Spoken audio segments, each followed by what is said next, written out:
Apa sih yang dimaksud dengan pandemi COVID-19? WHO atau World Health Organization atau Badan Kesehatan Dunia secara resmi mendeklarasikan virus corona atau COVID-19 sebagai pandemi pada 9 Maret 2020. Artinya, virus corona ini telah menyebar secara luas di dunia. Istilah pandemi ini terkesan menakutkan, tetapi sebenarnya itu tidak ada kaitannya dengan keganasan penyakit, tetapi lebih pada penyebaran yang meluas. Pada umumnya, virus corona menyebabkan gejala yang ringan atau sedang, seperti demam dan batuk. Dan kebanyakan bisa sembuh dalam beberapa minggu saja.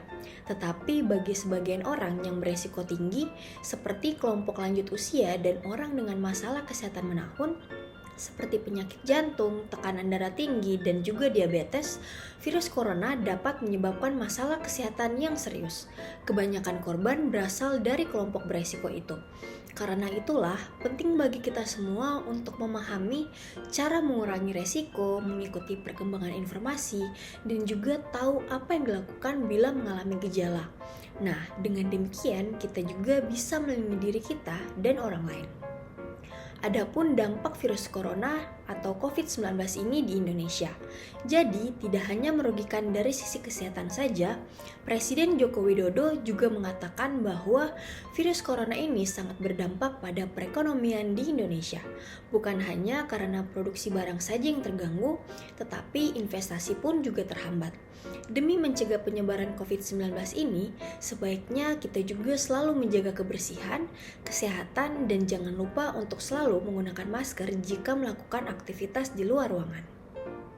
Penyebaran virus COVID-19 semakin berkembang secara pesat di seluruh dunia. Kondisi ini menyebabkan Organisasi Kesehatan Dunia atau WHO menetapkan wabah ini menjadi pandemi global. Di samping status wabah COVID-19 ini, muncullah istilah herd immunity di dalam dunia kesehatan sebagai upaya perlindungan diri atau imunitas tubuh dan tantangan pada era new normal saat ini. Ratusan negara yang terjangkit COVID-19 punya cara masing-masing untuk mengatasi pandemi ini. Kebanyakan melakukan pembatasan pergerakan dan juga karantina wilayah. Namun, ada juga yang disebut dengan herd immunity. Meskipun dampak dari herd immunity ini tergolong kontroversial. Herd immunity atau bisa juga disebut dengan kekebalan kelompok adalah istilah untuk suatu keadaan di mana 80% populasi yang mempunyai kekebalan terhadap suatu penyakit dapat melindungi subpopulasi yang rentan dari kelompok subpopulasi yang sakit. Keadaan ini bisa dicapai dengan program vaksinasi terhadap 80% populasi sehingga mempunyai kekebalan yang didapat, atau memang penyakitnya sendiri yang memberi kekebalan alamiah setelah menginfeksi 80% dari populasi. Ada resiko yang tinggi jika prosedur herd immunity diterapkan di Indonesia, karena saat ini vaksin COVID-19 di Indonesia belum mencapai angka minimal, yaitu 50-90%, sehingga dampak dari herd immunity ini bisa terasa lebih berat lantaran tidak adanya vaksinasi massal yang merata. Cara terbaik untuk menerapkan herd immunity adalah dengan dibarengi imunisasi dan juga vaksinasi. Vaksin dimasukkan ke tubuh untuk membantu sistem imun mempelajari virus dan melawannya tanpa harus merasakan sakit. Kekebalan kelompok dapat diukur dengan dua cara, yaitu cara langsung dan cara tidak langsung. Secara tidak langsung bisa dari distribusi usia dan pola kejadian penyakit. Metode ini merupakan metode yang tidak sensitif dan tidak memadai untuk infeksi yang bermanifestasi secara subklinis. Nah, kalau cara kedua yaitu secara langsung bisa dari penilaian kekebalan pada kelompok populasi tertentu melalui survei antibodi per orang. Baik, selanjutnya Sainda Paskaila akan menjelaskan mengenai langkah-langkah untuk mencapai herd immunity. Jadi, herd immunity sebenarnya bisa muncul dengan cara membiarkan virus terus menyebar sehingga banyak orang terinfeksi, dan apabila mereka sembuh, maka banyak orang tersebut akan membentuk antibodi dan menjadi kebal, sehingga wabah akan hilang dengan sendirinya karena virus sulit menemukan inang untuk membuatnya tetap hidup dan berkembang. Nah, herd immunity pun bisa terbentuk dengan cara menyuntikkan vaksin untuk menangkal penyebaran virus tersebut. Nah, untuk beberapa penyakit infeksi menular sebelumnya yang turut menjadi wabah, yang dihilangkan tanpa vaksinasi, nah itu bukan merupakan cara efektif untuk mencapai herd immunity, terutama pada penyakit yang menyebabkan keparahan dan kematian yang tinggi. Selain itu, virus juga dapat bermutasi seiring waktu sehingga antibodi dari infeksi sebelumnya itu hanya akan memberikan perlindungan untuk jangka waktu yang singkat atau pendek dan tidak untuk seumur hidup. Oleh karena itu, langkah terbaik untuk mencapai herd immunity adalah melakukan vaksinasi atau melakukan pemberian vaksin. Nah, vaksin sendiri merupakan produk biologi yang berisi antigen berupa mikroorganisme atau bagiannya atau zat yang dihasilkannya yang kemudian diolah sedemikian rupa sehingga aman yang apabila diberikan kepada seseorang, dia itu akan menimbulkan kekebalan secara spesifik dan secara aktif terhadap penyakit tertentu. Nah, saat seseorang divaksinasi, orang tersebut itu sangat mungkin terlindung dari penyakit yang disasar. Nah, berdasarkan penelitian sendiri dalam wabah COVID-19 ini, jika seseorang telah divaksin lengkap dengan 2 dosis, dia itu akan mendapatkan perlindungan yang 3 kali lebih besar dibandingkan dengan seseorang yang tidak melakukan vaksin sama sekali. Tetapi, masalahnya adalah tidak semua orang itu dapat divaksinasi. Nah, orang-orang dengan kesehatan penyerta yang memperlemah sistem imun mereka seperti kanker atau HIV atau seseorang yang memiliki alergi parah terhadap beberapa komponen vaksin, nah mereka itu kemungkinan tidak dapat divaksinasi dengan vaksin-vaksin tertentu. Nah, jadi bagaimana untuk melindungi orang-orang ini? Nah, orang-orang ini masih dapat dilindungi jika mereka tinggal di tengah orang-orang yang telah divaksinasi. Nah, saat banyak orang di dalam masyarakat yang divaksin, maka patogen itu atau virus itu akan sulit menyebar karena sebagian besar yang sudah dijangkitinya itu merupakan orang yang sudah divaksinasi dan menjadi kebal. Dan itu artinya bahwa herd immunity sudah terbentuk. Hai teman-teman, perkenalkan saya Rain Mori dengan NIM 20051. Nah, setelah teman-teman mengetahui apa itu herd immunity dan mengetahui bagaimana langkah-langkah untuk tercapainya herd immunity, pasti teman-teman sudah mengira kan, apa sih manfaat dari herd immunity itu? Iya, manfaat dari herd immunity ialah untuk menjaga kelompok yang rentan tidak dapat divaksinasi, misalnya bayi baru lahir, lansia, orang dengan kondisi autoimun, atau dengan kondisi kesehatan seperti alergi terhadap vaksin tersebut. Nah, ketika kita atau suatu populasi tersebut telah mencapai herd immunity, maka orang-orang ini dapat terjaga. Nah, tercapainya herd immunity dengan vaksin yang aman dan efektif dapat menurunkan kasus penyakit dan menyelamatkan banyak nyawa. Selanjutnya, bila sudah tercapai herd immunity, apa sih langkah selanjutnya? COVID-19 ketika tercapainya herd immunity ini, kasusnya tidak akan menghilang begitu saja atau penyakitnya. Namun, kasus dari COVID-19 ini akan menurun dan semakin melambat dan kasusnya pun dapat terkendali. Para ahli mengatakan bahwa kasus COVID-19 atau penyakit COVID-19 ini akan menjadi endemik layaknya campak ataupun polio. Saat ini kita sedang berlomba antara vaksinasi dan juga virus dari varian baru yang terus bermutasi.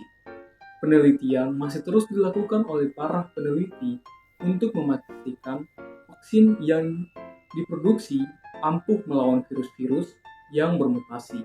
Untuk itulah, jika kita sudah divaksin lengkap, kita harus tetap menjaga protokol kesehatan agar tidak menyebar virus-virus yang baru tersebut. Sekian dari saya. Tadi di awal oleh Joanna sudah dijelaskan pandemi COVID-19 itu apa sih yang sedang trending topik di dunia ini. Selanjutnya itu oleh Aresta sudah menjelaskan makna herd immunity itu untuk masyarakat itu bagaimana sih. Selanjutnya kita sebagai masyarakat langkah apa yang harus kita lakukan untuk mencapai herd immunity tersebut. Yang terakhir oleh Rain menjelaskan apa sih manfaat herd immunity itu tersebut. Baik, WHO atau World Health Organization atau Badan Kesehatan Dunia secara resmi mendeklarasikan virus COVID-19 sebagai pandemi pada tanggal 9 Maret 2020. Artinya, virus corona itu telah menyebar secara luas di dunia. Nah, istilah pandemi sendiri itu terkesan menakutkan ya, tapi sebenarnya itu tidak ada kaitannya dengan keganasan penyakit, tetapi lebih pada penyebarannya yang meluas. Dalam istilah kesehatan, pandemi sendiri itu berarti terjadinya wabah, suatu penyakit yang menyerang banyak korban nih. Nah, serempaknya itu bukan hanya di satu negara saja, tetapi di berbagai negara.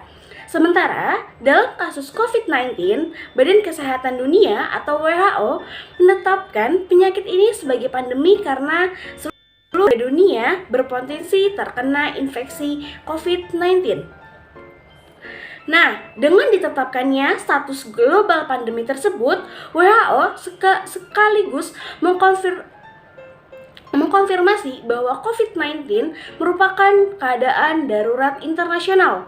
Artinya, setiap rumah sakit dan klinik di seluruh dunia itu disarankan untuk dapat mempersiapkan diri menangani pasien penyakit COVID-19 tersebut meskipun belum ada pasien yang terdeteksi.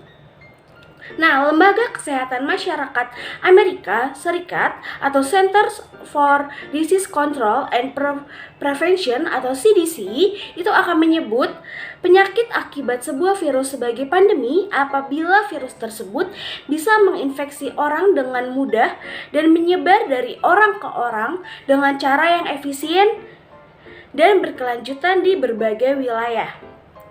Nah, sementara Organisasi Kesehatan Dunia atau WHO mengartikan pandemi sebagai penyebaran penyakit baru di tingkat dunia. Namun, WHO sendiri itu juga menetapkan beberapa kriteria tambahan yang lumayan rumit untuk menyebut penyebaran penyakit baru tersebut sebagai pandemi.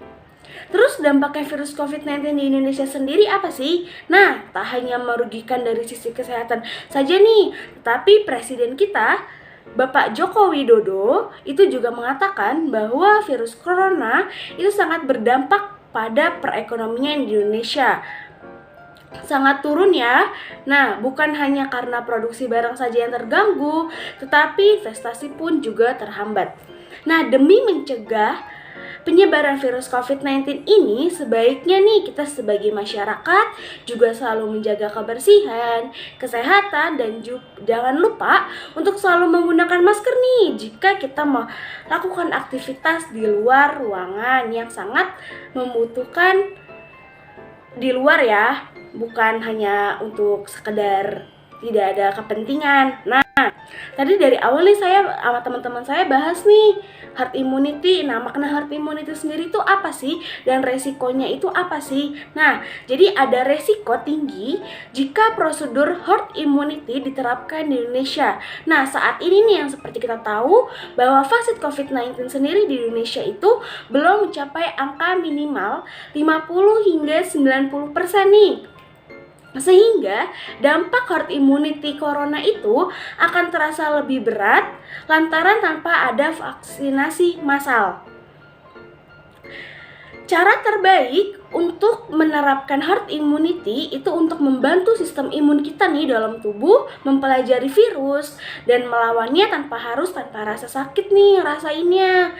Nah, kekebalan kelompok dapat diukur langsung dan tidak langsung nih. Nah, kalau secara tidak langsung itu dari distribusi usia dan pola kejadian penyakit. Nah, setiap vaksin-vaksin yang ada di Indonesia itu mempunyai kriteria-kriteria sendiri. Nah, terus kita sebagai masyarakat langkah apa sih yang harus kita lakukan? Nah, oleh karena itu nih, langkah terbaik untuk mencapai herd immunity adalah melakukan vaksinasi atau pemberian vaksin.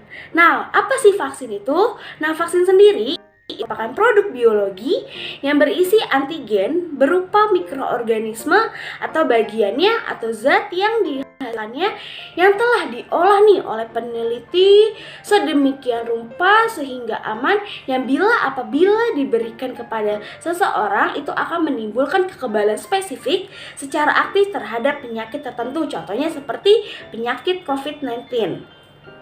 Nah, saat seseorang itu divaksinasi, orang tersebut sangat mungkin terlindungi dari penyakit yang disasarnya. Berdasarkan penelitian, apabila masyarakat yang sudah divaksinasi COVID-19 itu lengkap 2 dosis, itu mendapatkan perlindungan 3 kali lebih besar loh dibandingkan dengan masyarakat lain yang tidak divaksinasi sama sekali. Nah, tetapi masalahnya ada nih, yaitu tidak semua orang dapat divaksinasi, seperti orang-orang dengan kondisi kesehatan penyerta yang pernah nih sistem tubuhnya, seperti menderita kanker atau HIV, atau yang memiliki alergi parah terhadap beberapa komponen vaksin, mungkin diisi dengan vaksin-vaksin yang tertentu. Orang ini itu masih dapat dilindungi jika mereka tinggal di tengah-tengah orang-orang atau sekitar keluarga yang sudah divaksinasi. Nah, kapan status herd immunity COVID-19 sedang berada di situasi berlomba dengan vaksin-vaksin yang diproduksi. Nah, apa aja sih yang sudah ada di Indonesia? Dari yang pertama Sinovac, ada AstraZeneca, ada Moderna, ada Pfizer dan Sinopharm. Nah, kalau yang itu booster dan itu untuk diutamakan untuk tenaga kesehatan, persyaratan